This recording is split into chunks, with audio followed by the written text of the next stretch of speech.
The blood on the snow was the first thing Katherine Reynolds saw when she stepped out of her cabin that January morning in 1882, and her heart sank as she followed the crimson trail into the pine trees behind her small homestead just outside White River, South Dakota. The winter had been brutal already, with temperatures dropping so low that the water in her wash basin froze solid every night, despite the fire she kept burning. Katherine pulled her wool shawl tighter around her shoulders and picked her way carefully through the snowdrifts, her worn boots crunching against the frozen surface. The trail led deeper into the trees, and she could hear whimpering now, a soft and desperate sound that made her quicken her pace despite the cold biting at her exposed skin. She found him huddled beneath a fallen pine, a young dog with golden fur matted with blood and ice. He looked up at her with dark eyes that held both fear and hope, and Katherine felt something twist in her chest. The dog's front leg was mangled, caught in what must have been a trap meant for wolves or coyotes, and somehow he had dragged himself free. The metal teeth had torn through muscle and sinew, leaving the limb hanging at an unnatural angle. "Oh, you poor thing," Katherine whispered, kneeling slowly in the snow. She had been alone on this homestead for 3 years now, ever since her father had died of fever and left her with nothing but 160 acres of harsh Dakota territory, and a determination to survive that surprised even herself. At 22 years old, she had learned to shoot, to hunt small game, to preserve what little food she could grow during the short summer months. But she had never learned to harden her heart. The dog growled weakly when she reached toward him, but there was no real threat in it. Katherine spoke in low, soothing tones as she carefully removed her shawl and wrapped it around the trembling animal. He was heavy, maybe 50 pounds, and the walk back to her cabin left her breathless and shaking. But she made it, kicking open the door and laying him gently on the floor near the fireplace. For the next hour, Katherine worked with steady hands that belied her racing heart. She heated water, cleaned the wound as best she could, and used strips torn from an old petticoat to bind the leg. The dog whimpered and tried to pull away, but she held him firm, murmuring words of comfort that seemed to calm him. When she finished, she gave him water and a bit of the rabbit stew she had made the day before. He ate ravenously, and Katherine felt a small spark of hope. "You are going to make it," she told him, stroking his head carefully. "We both are." The days that followed were hard. The dog, whom she named Rusty for the reddish gold of his fur, developed a fever that left him shaking and delirious. Katherine barely slept, keeping the fire burning hot and spooning water into his mouth whenever he would take it. She used precious supplies to make poultices from the dried herbs she had gathered in the fall, pressing them against the wound to draw out infection. Her own food stores dwindled as she shared what she had with her patient, but she could not bring herself to care. Outside, the winter raged on. Snow piled high against the cabin walls, and the wind howled like a living thing. Katherine ventured out only when necessary, checking her snares and hauling in firewood from the stack she had built up in the fall. The work was exhausting, made worse by the constant worry about the dog warming himself by her fire. 2 weeks after she found him, Rusty lifted his head and wagged his tail when she entered the cabin with an armful of wood. Katherine nearly dropped her load in surprise and joy. She set down the wood and hurried to his side, laughing as he licked her hand with more energy than he had shown since she brought him home. "There you are," she said, tears stinging her eyes. "I knew you were a fighter." The leg healed slowly, but it healed. Rusty would never run quite right again, Katherine could see that. But he could walk, and more importantly, he was alive. As the weeks passed and January gave way to February, the dog became her constant companion. He followed her on her trips to check the snares, limping along with determination. He slept at the foot of her bed, his warmth a comfort during the coldest nights. And when the loneliness threatened to overwhelm her, when the silence of the empty prairie seemed too much to bear, Rusty was there, his presence a reminder that she was not entirely alone. It was late February when the stranger appeared. Katherine was outside splitting wood, Rusty lying in a patch of pale sunlight nearby, when she heard the sound of hoofbeats. Her hand went immediately to the rifle she kept propped against the woodpile.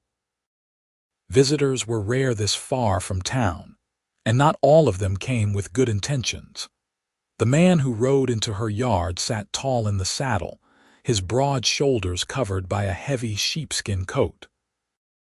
He wore a wide-brimmed hat pulled low against the glare of sun on snow, and even from a distance, Katherine could see that he moved with the easy confidence of someone who had spent most of his life on horseback.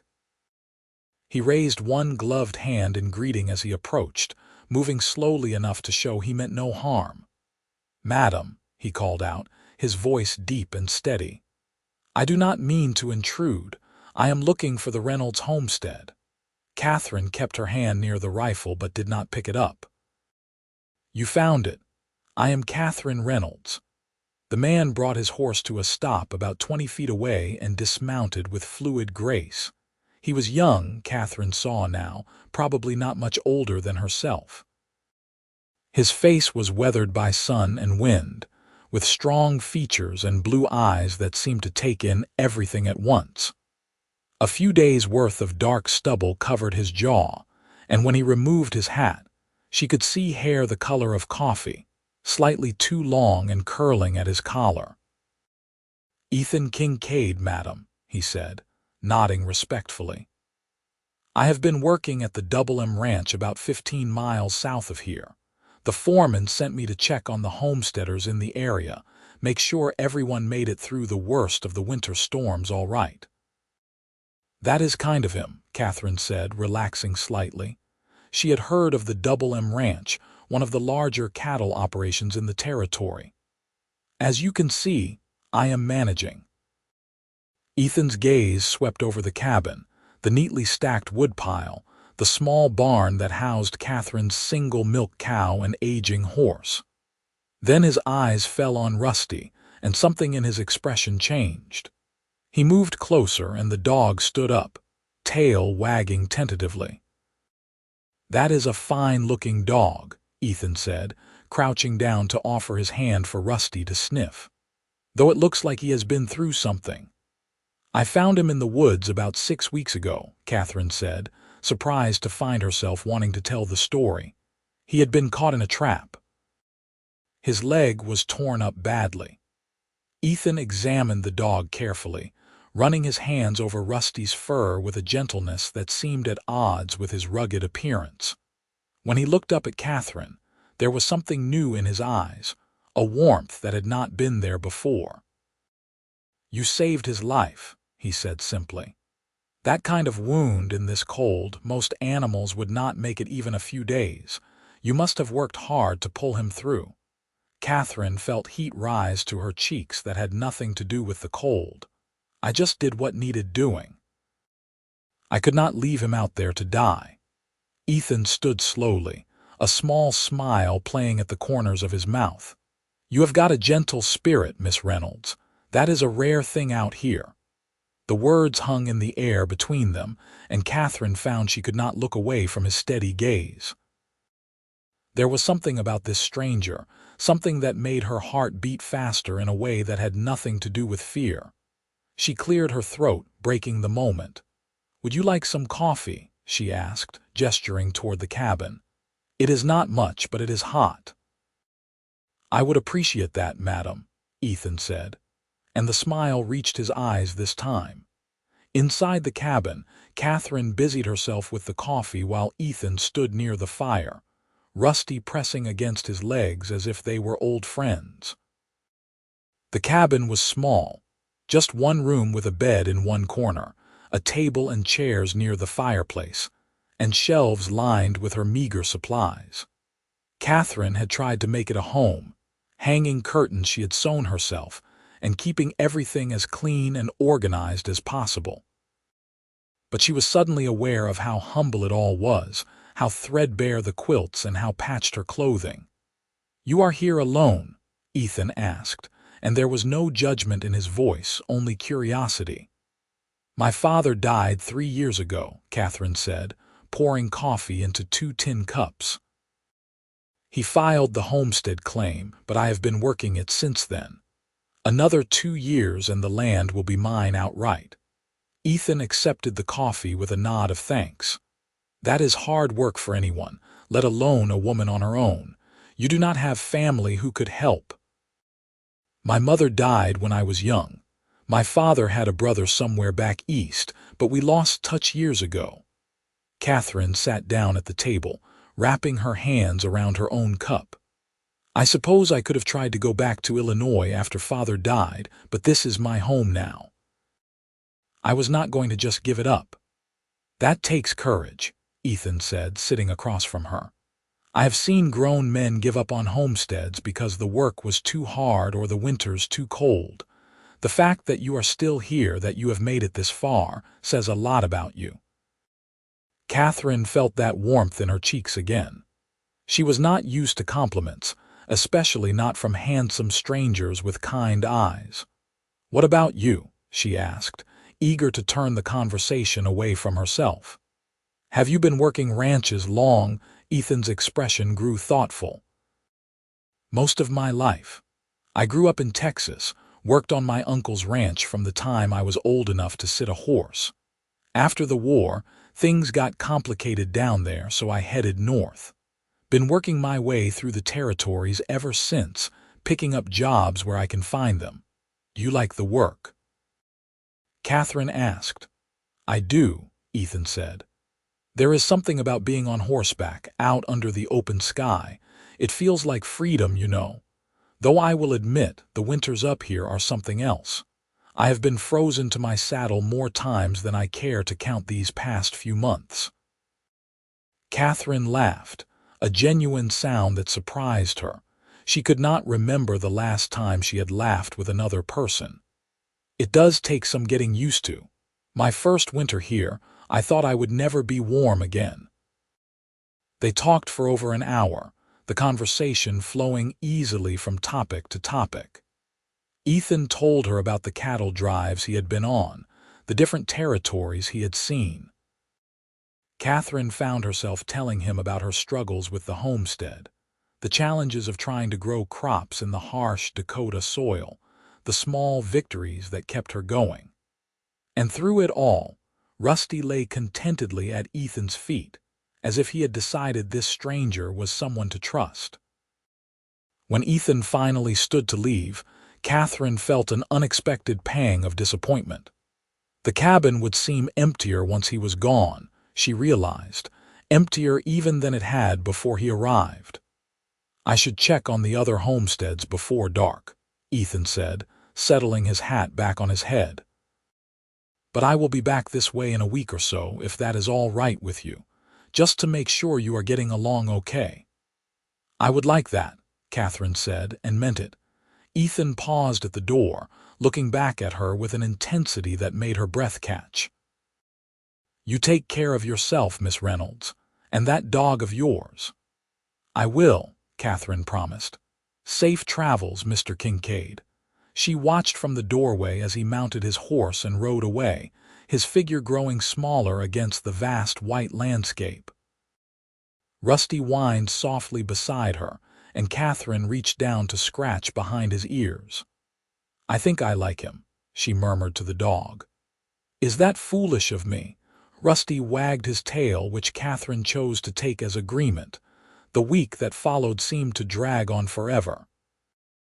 Katherine went about her usual tasks, checking her snares, tending to her cow, keeping the cabin warm and clean. But her thoughts kept drifting back to Ethan Kincaid, to his easy smile and the gentle way he had treated Rusty. She found herself watching the horizon more often than usual, looking for the sight of a rider approaching across the snow. When he finally did return, It was on a day when the temperature had climbed just above freezing, and the snow had begun to melt in patches, revealing the brown grass beneath. Katherine heard Rusty's excited barking before she saw Ethan riding into the yard, and her heart leapt in a way that both thrilled and terrified her.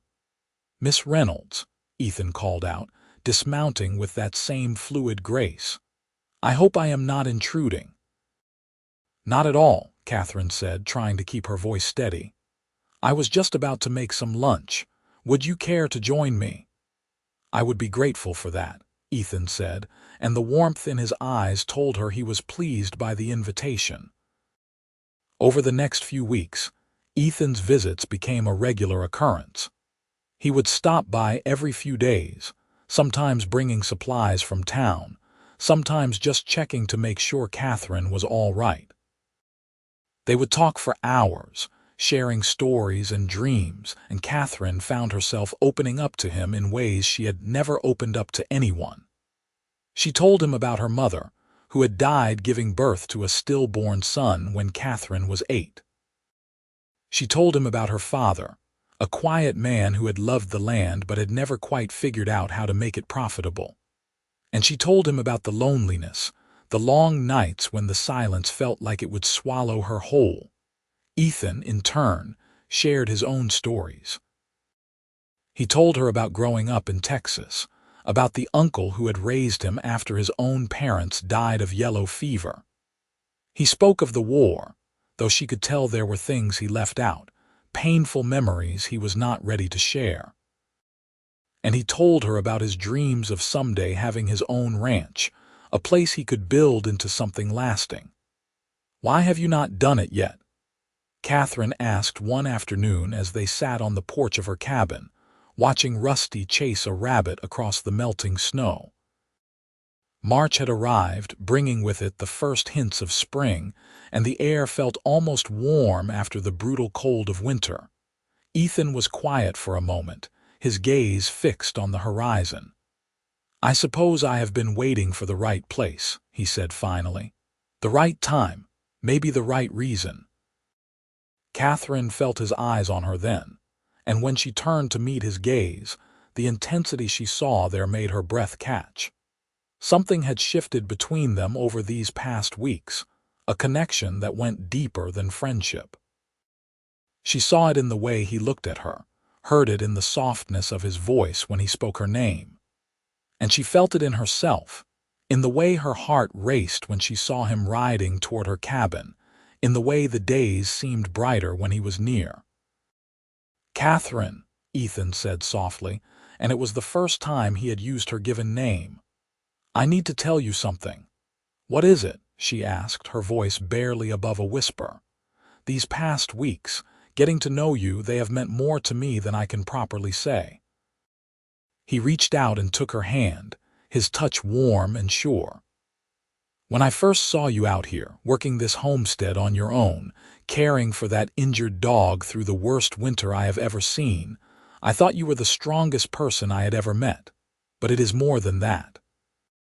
You are kind and brave and beautiful, and I cannot stop thinking about you." Katherine's heart was pounding so hard she was sure he must be able to hear it. "Ethan, I feel the same way. I have been trying not to, trying to tell myself it was foolish to care so much so quickly, but I cannot help it." Ethan smiled then, a real smile that lit up his entire face. He stood and gently pulled her to her feet, his hands moving to cup her face. "May I kiss you?" he asked, his thumb brushing softly against her cheek. "Yes," Katherine breathed, and then his lips were on hers, warm and gentle and perfect. The kiss was everything she had dreamed it might be and more, a promise of something beautiful and real. When they finally pulled apart, Ethan rested his forehead against hers, both of them breathing hard. "I want to court you properly," he said. "I want to do this right." "I would like that," Katherine said, her hands resting on his chest, feeling the steady beat of his heart beneath her palms. From that day forward, everything changed. Ethan still worked at the Double M Ranch, but he spent every spare moment at Katherine's homestead. He helped her repair the winter damage to her barn, fixed the broken shingles on her roof, and plowed the fields when the ground finally thawed enough to work. Katherine cooked meals for him, mended his shirts, and felt her heart grow fuller with each passing day. They talked about the future, carefully at first and then with growing excitement. Ethan had been saving his wages for years, he told her, and he had enough now to buy some cattle of his own. With Katherine's land and his know-how, they could build something real together, a working ranch that could support them both. "I do not want you to think I am after your homestead," Ethan said one evening as they sat together watching the sunset paint the prairie in shades of gold and pink. "I want to be clear about that. I care about you, Katherine, not your land." "I know that," Katherine said, squeezing his hand. "But the land is part of me now, and I am glad you can see a future for it. For us." As spring deepened into early summer, Ethan began the formal courting process that Katherine appreciated even as part of her wanted to skip ahead to what they both knew was coming. He brought her wildflowers picked from the prairie, their colors bright and cheerful. He took her into town in the wagon they had borrowed, buying her small treats from the general store and introducing her proudly to the people he knew. And on Sunday mornings, they attended church together in the small wooden building that served as White River's house of worship, sitting side by side in the hard pews while the reverend preached about faith and redemption. The town itself was small, barely 100 people scattered across ranches and homesteads that stretched for miles in every direction. The main street boasted a general store, a blacksmith, a saloon, and a few other businesses that struggled through the hard times and celebrated during the good. Katherine had always felt like an outsider there, the woman who lived alone and kept to herself. But with Ethan by her side, doors seemed to open. Women who had barely nodded to her before now stopped to chat, and men who had looked at her with suspicion or unwanted interest now treated her with respect. "They see that you are spoken for," Ethan explained with a wry smile. "It makes you safe in their eyes." "I do not care what they think," Katherine said, though secretly she was relieved to feel more accepted. "As long as you are by my side, nothing else matters." By June, the homestead was transformed. Ethan had built a new chicken coop, and Katherine now had a small flock that provided fresh eggs every day. The garden she planted was thriving, the shoots of corn and beans reaching toward the sun. And Rusty, fully healed now though still walking with a slight limp, had appointed himself guardian of it all, chasing away any creature that dared approach.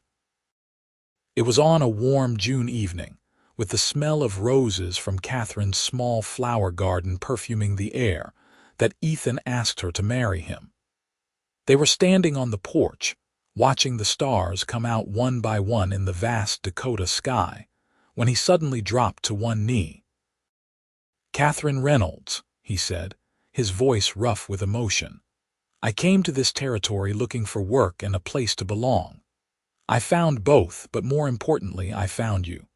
You are the bravest, kindest, most remarkable woman I have ever known, and I want to spend the rest of my life by your side. Will you marry me?" Katherine felt tears streaming down her face as she nodded, unable to speak for a moment. When she finally found her voice, it came out as a joyful sob. "Yes, yes, Ethan, I will marry you." He stood and swept her into his arms, spinning her around as she laughed and cried at the same time. When he finally set her down, he pulled a simple gold band from his pocket and slipped it onto her finger. It was not fancy, but to Katherine, it was the most beautiful thing she had ever seen. "I know it is not much," Ethan said, looking almost shy, "but I wanted you to have something, a symbol of my promise to you." "It is perfect," Katherine said, holding her hand up to catch the last rays of sunlight. "Everything about this is perfect." They were married 6 weeks later in the little white church in White River, on a Sunday morning in late July when the prairie was green and gold and alive with birdsong. Katherine wore a dress of pale blue cotton that she had sewn herself, working late into the night by lamplight to finish it in time. Ethan wore his best clothes, his hair freshly cut, and his face clean-shaven for the first time since Katherine had met him. She almost did not recognize him without the stubble, and she could not help but laugh when she saw him waiting at the altar. "What is so funny?" he whispered when she reached his side, trying to look offended but failing to hide his smile. "You look so different," Katherine whispered back. "So young without your beard." "I am 25 years old," Ethan said with mock indignation. "I am not that young." The Reverend cleared his throat, and Katherine bit her lip to keep from laughing again. The ceremony was simple but meaningful, the words of the vows feeling like both a promise and a prayer. When the Reverend finally pronounced them husband and wife, Ethan kissed her with a tenderness that brought tears to her eyes. The small gathering of neighbors and ranch hands cheered, and someone struck up a fiddle tune. The celebration that followed was modest but joyful, held in the yard outside the church with food the women had brought and whiskey the men had contributed. Katherine danced with her new husband under the summer sun, feeling happier than she had ever thought possible. "I love you," Ethan murmured against her ear as they swayed to the music. "I am going to spend every day for the rest of my life making sure you never regret saying yes to me." "I could never regret this," Katherine said, pulling back to look into his eyes. "You are everything I did not know I was waiting for." They returned to the homestead as the sun was setting, riding together on Ethan's horse with Rusty trotting alongside. The cabin looked different somehow, Katherine thought, warmer and more welcoming now that it would be home to both of them. Ethan had moved his few possessions in the week before, and Katherine had made room for his things among her own.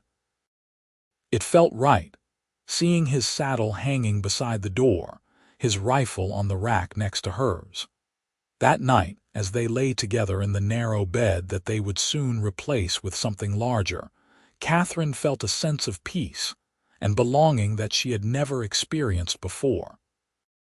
The loneliness that had haunted her for so long was gone, replaced by the solid warmth of Ethan's presence beside her. "Are you happy?" Ethan asked softly, his fingers tracing lazy patterns on her shoulder. "More than I can say," Katherine replied, snuggling closer to him. "Are you?" "I feel like the luckiest man alive," Ethan said, kissing the top of her head. "And it is all because of you." The months that followed were filled with hard work, but also with a joy that made every challenge seem manageable. Ethan left his job at the Double M Ranch and devoted himself full-time to building up the homestead. He used his savings to buy a small herd of cattle, just 20 head to start with, but it was a beginning. Together, he and Katherine worked from dawn until dusk, repairing fences, building a proper barn, and preparing for the winter that would inevitably come. But the work no longer felt like a burden to Katherine. With Ethan by her side, even the hardest tasks seemed lighter. He made her laugh with his terrible jokes, and impressed her with his seemingly endless knowledge of ranching and livestock. And at the end of each long day, they would sit together on the porch they had built, watching the sun set over their land, and Katherine would think about how much her life had changed since that morning when she found Rusty bleeding in the snow. "He brought us together, you know," Katherine said one evening, watching Rusty sleep in his favorite spot near the barn. "If I had not found him, if I had not been outside that morning, you might have ridden by and never stopped." "I would have stopped," Ethan said with certainty. "I would have found a reason, but I am glad it happened the way it did. Taking care of that dog, nursing him back to health through the worst of winter, that showed me who you really are. That is when I knew you were someone special." You told me I had a gentle spirit, Katherine said, remembering. That was the first time I thought you might be someone I could care about. I meant it, Ethan said, pulling her close. You do have a gentle spirit, but you are also strong and determined and fierce when you need to be. You are everything, Katherine, everything I could ever want. As fall approached and the air began to cool, Katherine discovered she was pregnant. She had suspected it for a few weeks, noting the changes in her body with a mixture of excitement and trepidation. When she finally told Ethan, he lifted her off her feet and spun her around just as he had the night he proposed, his face alight with joy. A baby, he kept saying, as if he could not quite believe it. We are going to have a baby. Are you happy? Katherine asked, though she could see the answer in his eyes. Happy does not even begin to cover it, Ethan said, setting her down gently as if she might break. You have given me everything, Katherine. A home, a future, and now a family. I do not deserve you. Yes, you do, Katherine said firmly. We deserve each other. We deserve this happiness. The winter that followed was nothing like the one before. Oh, the cold was just as brutal, the snow just as deep, but everything felt different now. The cabin that had once seemed so empty and lonely was filled with warmth and laughter. Ethan kept the fire burning bright, and Katherine cooked hearty meals that filled the small space with delicious smells. And Rusty, now a permanent fixture of their household, seemed to understand that something important was happening, becoming even more protective of Katherine as her belly grew. He knows, Ethan said one evening, watching the dog rest his head on Katherine's lap. Animals can sense these things. I think he is going to be a wonderful guardian for the baby, Katherine said, stroking Rusty's soft fur. Just like he has been for us. As winter gave way to spring, Katherine grew larger and slower, her movements hampered by her changing body. Ethan took on more of the physical work, refusing to let her lift anything heavy or tire herself out. He was attentive to the point of being overprotective, and Katherine sometimes had to remind him that she was pregnant, not fragile. I just want to take care of you, Ethan said when she teased him about hovering. You and our child are the most important things in the world to me. I know, Katherine said, softening, and I love you for it, but I am not made of glass. I can still do my share. They compromised, with Katherine handling the lighter tasks and Ethan taking on everything else. And as the spring progressed and the prairie came alive with color and new growth, Katherine felt her own anticipation growing. Soon, very soon, they would meet the child they had created together. The baby came in early May, on a morning when the air was sweet with the scent of wild roses and the sound of birdsong filled the air. Katherine's labor was long and difficult, lasting through the entire day and into the night. Ethan stayed by her side the whole time, holding her hand and wiping the sweat from her forehead, his face pale with worry but his voice steady and encouraging. The midwife from town, a capable woman named Mrs. Henderson, guided them through it with calm efficiency. And finally, as the first light of dawn was breaking over the prairie, Katherine heard the most beautiful sound in the world, her baby's first cry. It is a boy, Mrs. Henderson announced, laying the squirming, red-faced infant on Katherine's chest. A healthy baby boy.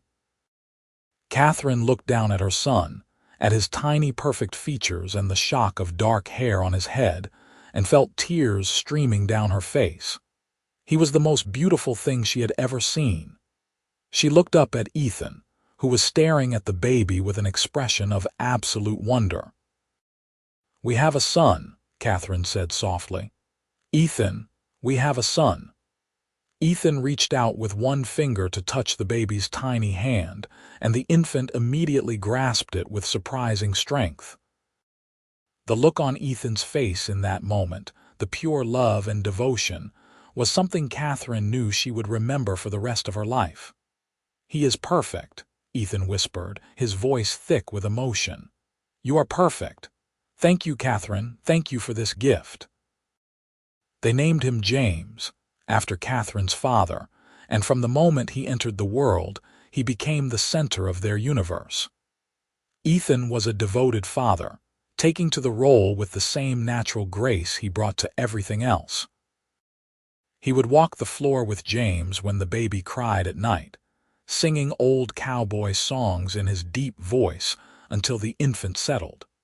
He built a beautiful wooden cradle, carving intricate designs into the sides. And as James grew, Ethan was there for every milestone, every smile and coo and attempt to roll over. Katherine watched her husband with their son and fell in love with him all over again. She had known he would be a good father, but seeing it in action was something else entirely. The gentle way he held James, the patience he showed, the obvious joy he took in even the smallest moments, all of it made her heart swell with love and gratitude. Rusty, true to Katherine's prediction, became James's guardian and protector.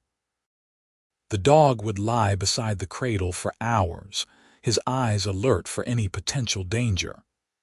As James got older and began to crawl, Rusty followed him everywhere, gently herding him away from anything that might be harmful. The bond between boy and dog was instant and deep, and Katherine often found herself smiling as she watched them together. "That dog saved us in more ways than one," she said to Ethan one summer evening as they watched James, now almost a year old, toddling around the yard with Rusty close beside him. "How do you mean?" Ethan asked, though she could see in his eyes that he already knew. "If I had not found him, if I had not brought him home and fought to keep him alive, you would have ridden by and maybe thought I was just another homesteader struggling to survive." Katherine turned to look at her husband. "But because of Rusty, because you saw what I had done for him, you saw something in me. You saw my heart."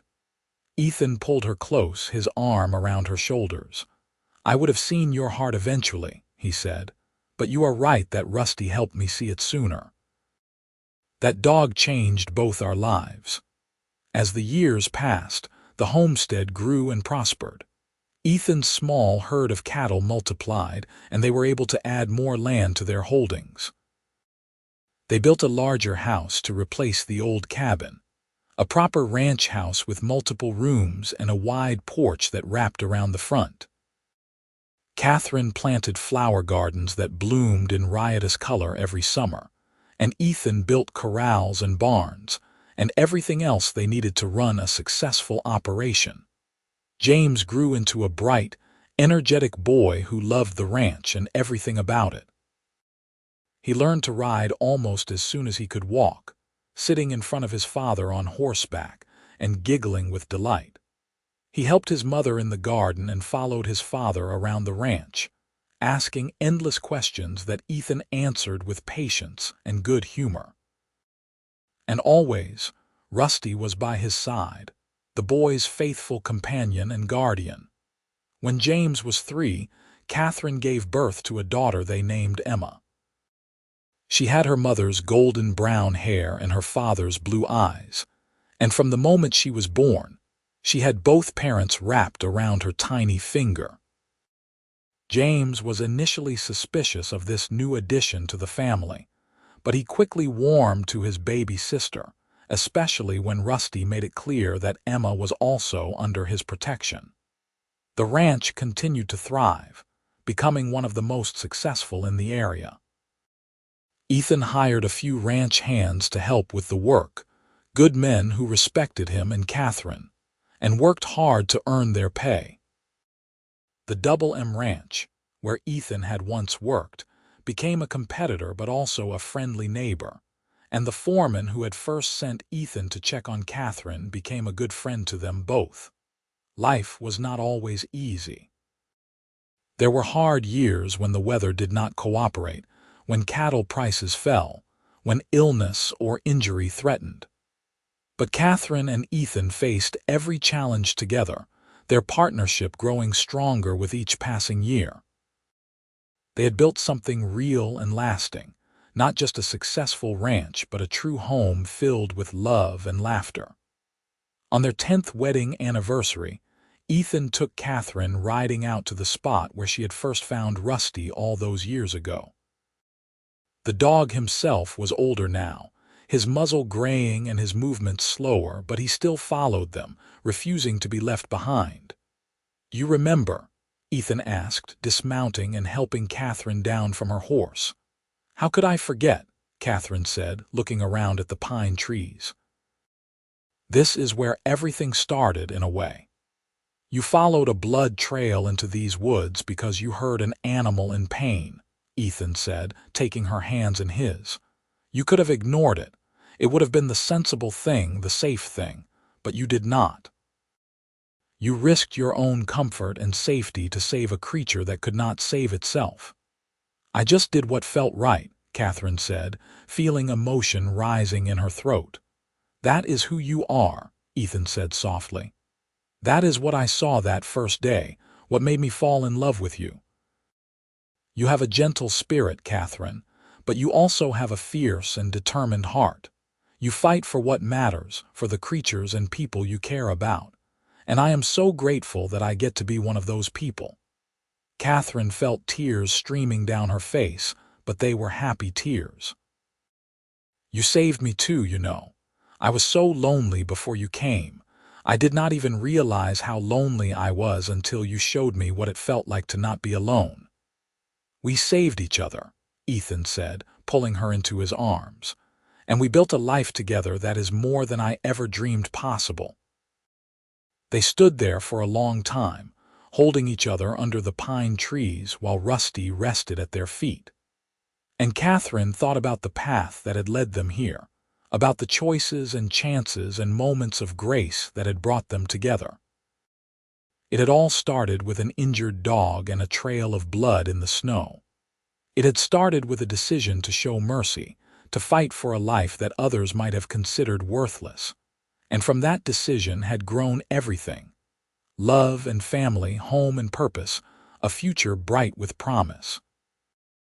Katherine had kept an injured dog alive through a brutal winter, and in doing so, she had saved herself as well.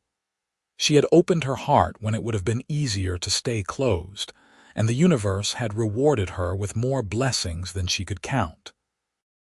More years passed, measured in the growth of their children and the success of their ranch. James grew into a strong, capable young man who loved the land as much as his parents did. He learned everything Ethan could teach him about ranching and livestock, and he developed his own ideas about how to improve and expand their operation. Emma became a beautiful young woman with a gift for healing, helping birth calves and foals and tending to sick animals with the same gentle spirit her mother had shown to Rusty all those years ago. Rusty lived to be 15 years old, an impressive age for a dog who had nearly died in a trap. He passed away peacefully one summer evening, lying in his favorite spot on the porch with his head resting on James's lap. They buried him on a hill overlooking the ranch, with a simple wooden cross to mark the spot. Katherine cried as Ethan shoveled the last of the dirt, mourning not just the loss of a beloved pet but the end of an era. "He had a good life," Ethan said, holding her as she wept. "Because of you, he had more years than he ever should have had, and all of them were filled with love." "I know," Katherine said, wiping her eyes. "I just miss him already." "We all do," Ethan said, looking at James and Emma, who stood with their arms around each other, both crying quietly. "But his legacy lives on. He brought us together, and look at everything that came from that." Katherine looked around at the ranch they had built, at the home they had created, at the family they had raised. Ethan was right. Rusty's legacy was everywhere she looked, in every board and beam of every building, in every flower that bloomed in her gardens, in the faces of her children, and the love in her husband's eyes. As the years continued to pass, Katherine and Ethan settled into the comfortable rhythm of a long and happy marriage. They watched their children grow and start families of their own. James married a sweet-natured girl from town and built a house on the northern section of the ranch. Emma fell in love with a young veterinarian who set up practice in White River, and they lived in town but visited the ranch often. Grandchildren arrived, a whole new generation to carry on the family legacy. Katherine delighted in spoiling them, teaching them to garden and bake and appreciate the simple joys of life on the prairie. Ethan taught them to ride and rope and respect the land and animals that sustained them. And in the evenings, when the work was done and the grandchildren had gone home, Katherine and Ethan would sit together on their porch, watching the sun set over the land they loved. "You have any regrets?" Katherine asked one evening when they were both in their 60s, still hale and healthy but feeling the weight of their years. Ethan was quiet for a moment, considering the question seriously. Then he smiled and squeezed her hand. "Not a single one. Every choice I made, every path I took led me to you. How could I regret any of it?" "I feel the same way," Katherine said, leaning her head on his shoulder. "Even the hard times, the struggles and losses, they were all part of the journey, and I would not trade this life for anything." "Remember the day I first rode up to this homestead?" Ethan asked, his voice nostalgic. "You were chopping wood and you had that rifle within reach. You looked so fierce and independent, like you did not need anyone or anything." "I was terrified," Katherine admitted with a laugh. "I had no idea who you were or what you wanted. But then you looked at Rusty, and I saw the kindness in your eyes. I knew then that you were someone I could trust. And then I opened my big mouth and said something about you having a gentle spirit," Ethan said, shaking his head. "I was so nervous, trying to think of something meaningful to say, and that was the best I could come up with." "It was perfect," Katherine said firmly. "It was exactly what I needed to hear. You saw me, really saw me, in a way no one else ever had. And you were right. I do have a gentle spirit. But I also learned from you that being gentle does not mean being weak. You can be both strong and kind, both fierce and tender." "You taught me that," Ethan said, kissing her forehead. "You were the one who showed me what real strength looks like. Keeping that dog alive, surviving on your own, building a life from nothing. That takes a kind of courage most people will never understand." They sat in comfortable silence for a while, holding hands and watching the stars come out. The prairie was alive with the sounds of evening, crickets chirping, cattle lowing in the distance, the rustle of wind through the grass. It was the same symphony Katherine had heard for decades now, but it never got old. This was home. This was where she belonged. "Do you think we did right by our children?" Katherine asked, voicing a question that sometimes kept her awake at night. "Do you think we prepared them for the world?" "I think we gave them the best gift we could," Ethan said confidently. "We showed them what a good marriage looks like. We taught them to work hard and treat people with respect. We gave them roots and wings, a place to belong and the confidence to find their own way. What more could they need?" "I suppose you are right," Katherine said, feeling reassured. "They have both turned out so well." "We must have done something right." "We did everything right," Ethan said. "Together, we made a life worth living, and that is all anyone can ask for." As they grew older, Katherine and Ethan gradually turned over more of the ranch operations to James and his wife. They remained involved, offering advice and help when needed, but they also allowed themselves to slow down, to enjoy the fruits of their decades of hard work. They traveled a bit, taking the train to visit cities they had never seen. They spent time with their grandchildren, passing on stories and wisdom. And they cherished each moment they had together, knowing that their time was precious. On their 50th wedding anniversary, The whole family gathered at the ranch for a celebration. The house was filled with children and grandchildren, with friends and neighbors who had known Katherine and Ethan for years. There was food and music and laughter, and as Katherine looked around at all the faces she loved, she felt overwhelmed with gratitude.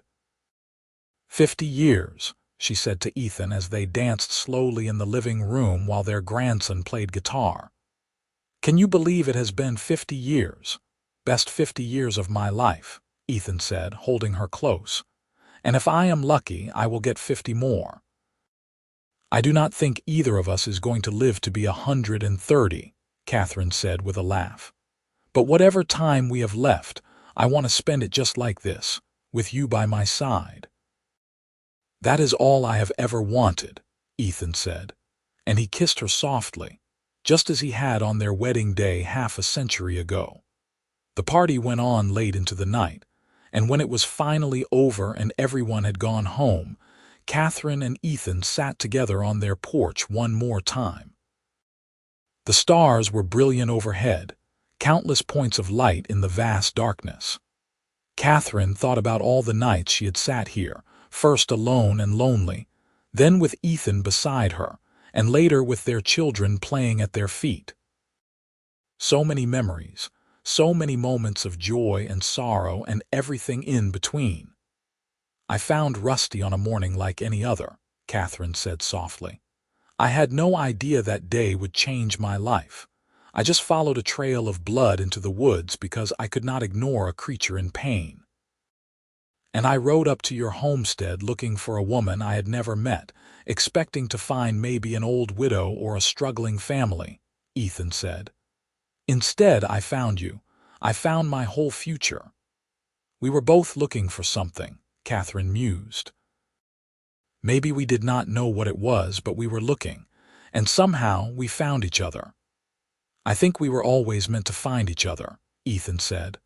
All the paths we walked, all the choices we made, they were leading us to that moment. To you standing in your yard with an injured dog and a fierce determination to save him. To me seeing that and recognizing something in you that I had been searching for my whole life.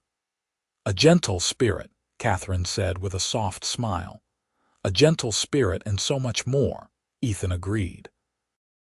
You are my heart, Katherine. You always have been, from that first day to this one and every day in between.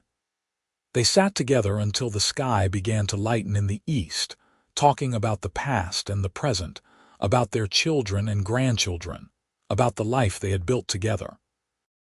And as the sun rose over the prairie, painting the sky in shades of pink and gold, Katherine felt a sense of completion, of peace.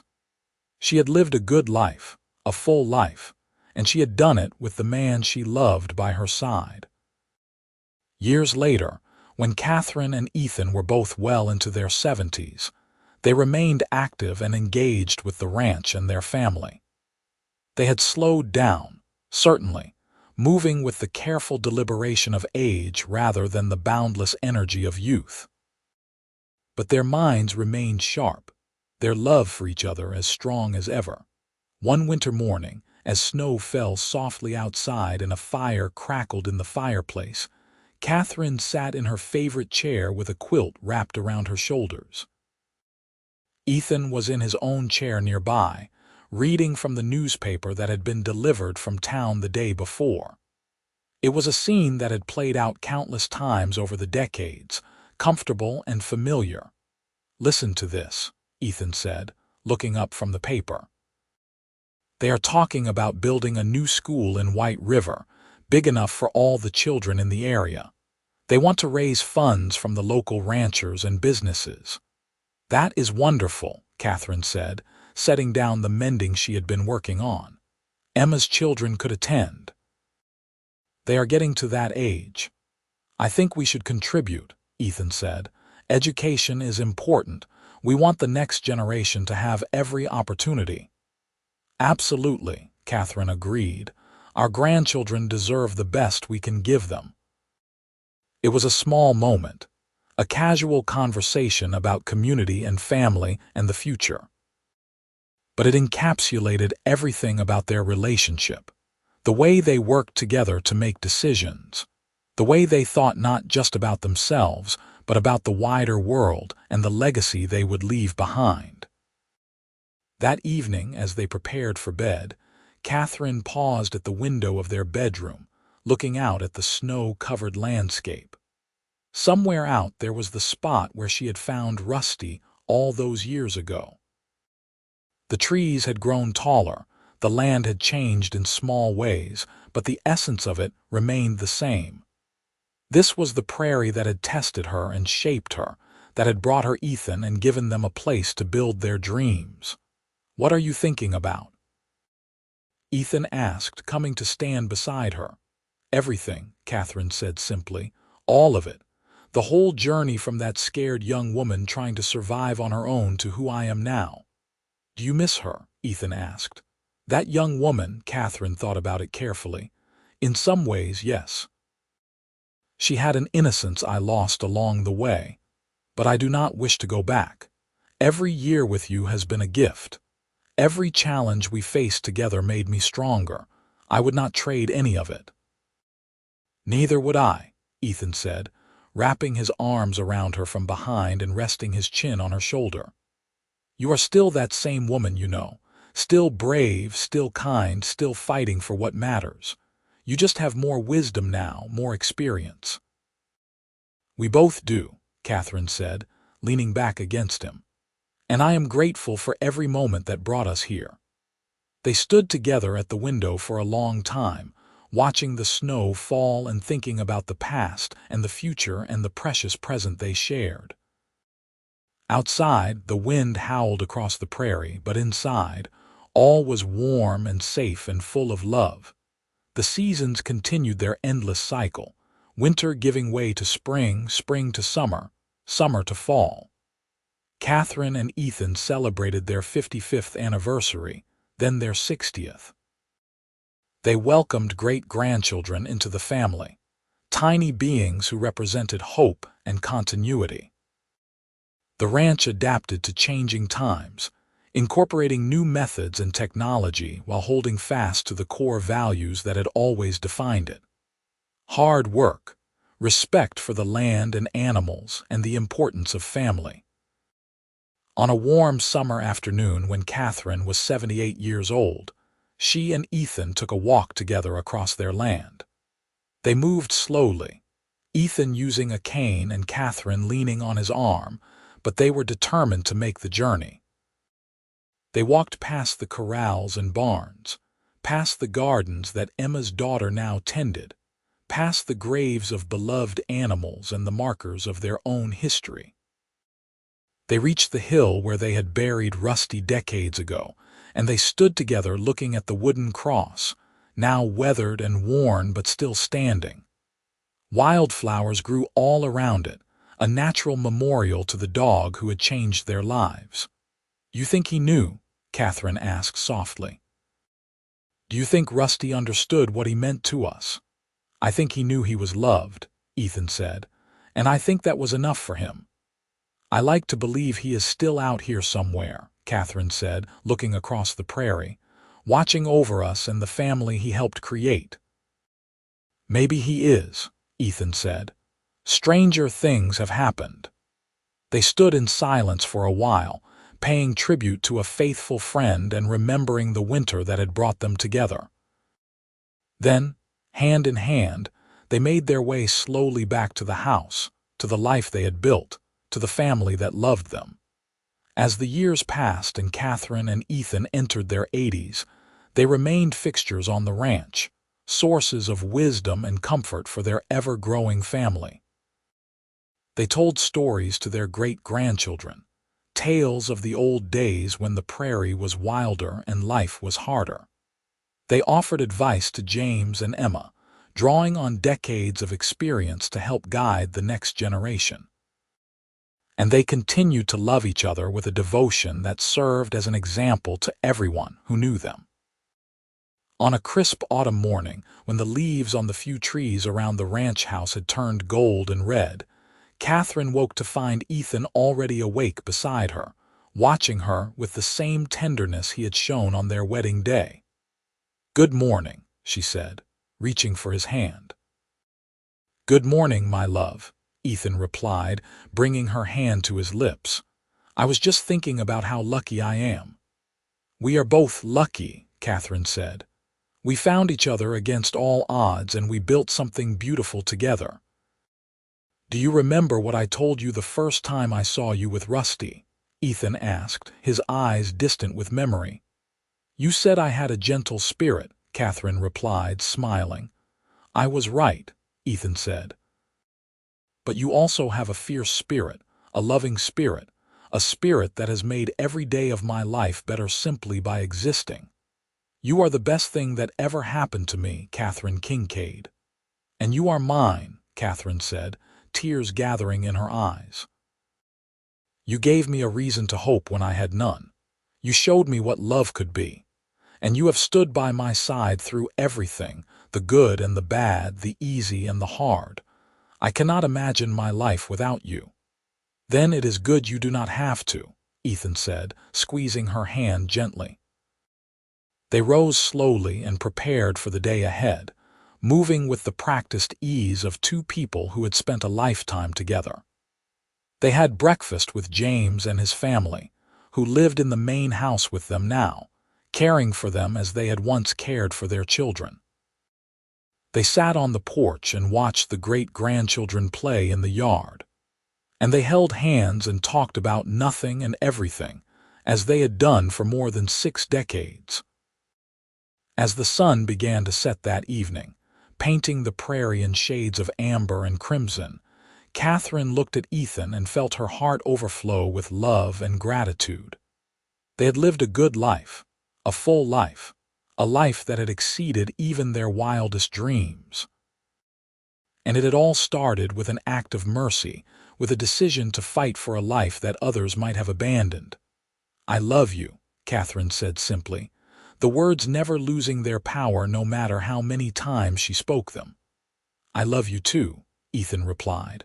"Today, tomorrow, and forever." The ranch continued to thrive under James's management, growing and adapting to meet the demands of a changing world.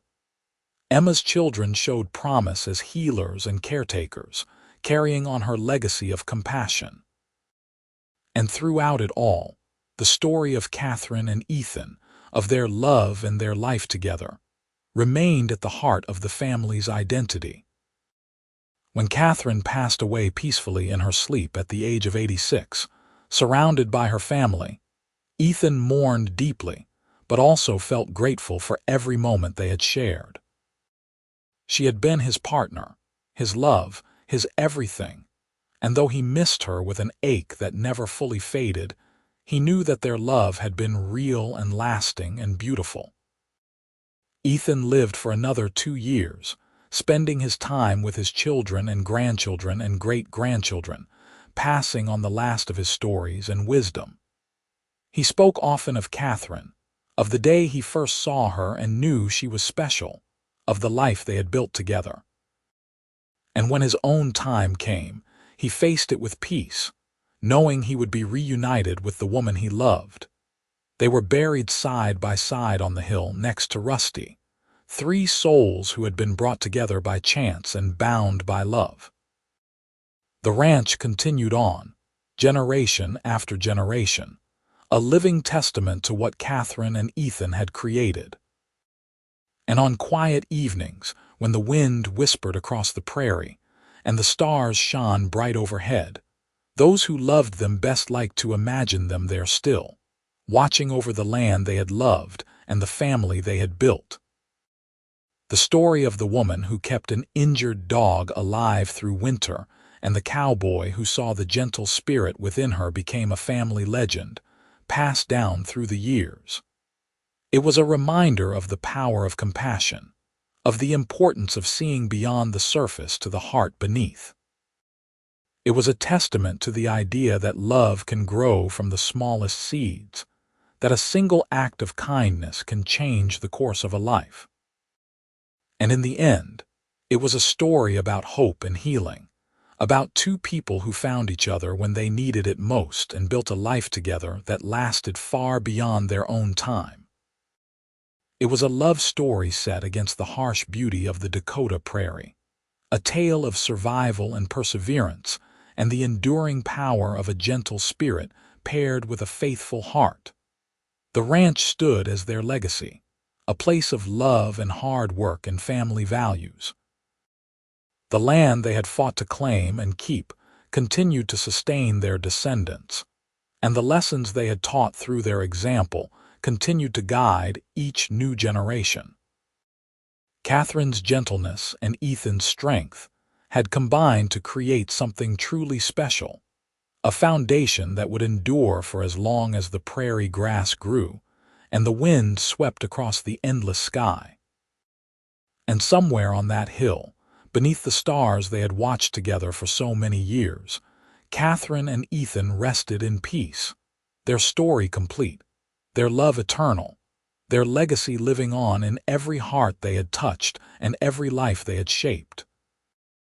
The injured dog they had saved had brought them together, but it was their own courage and compassion that had created a love story for the ages, a testament to the power of two souls finding each other and choosing, every single day, to build something beautiful together.